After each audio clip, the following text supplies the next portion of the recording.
The stories that landed with me when I was little, I'd say there were three people that really impacted me when I was little. Harriet Tubman, Nanny of the Maroons, and Sojourner Truth. So I remember learning about Harriet Tubman and how she was an escaped enslaved woman, and she went back and saved 300 people. And I just thought that was astounding that she would even consider, after getting herself free, to go back and save other people. So she was someone that I was like, she's just a hero. Like, if that's the definition of a hero, if you open a dictionary, she should be in there. So that was my first person.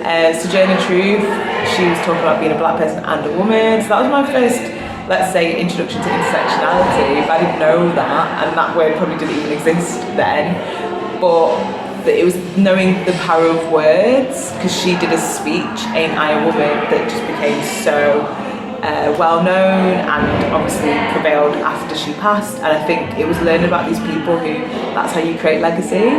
You use language and you use speech and get people inspired and galvanised, and you will last the test of time. You will survive.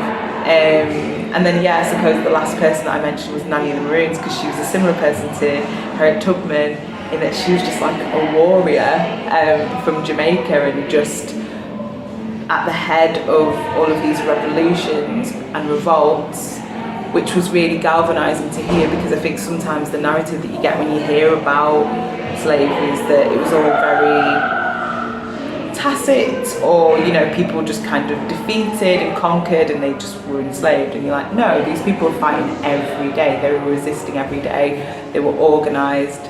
And yeah, she was someone who was quite core to the Maroon community. So yeah, learning about those people was amazing.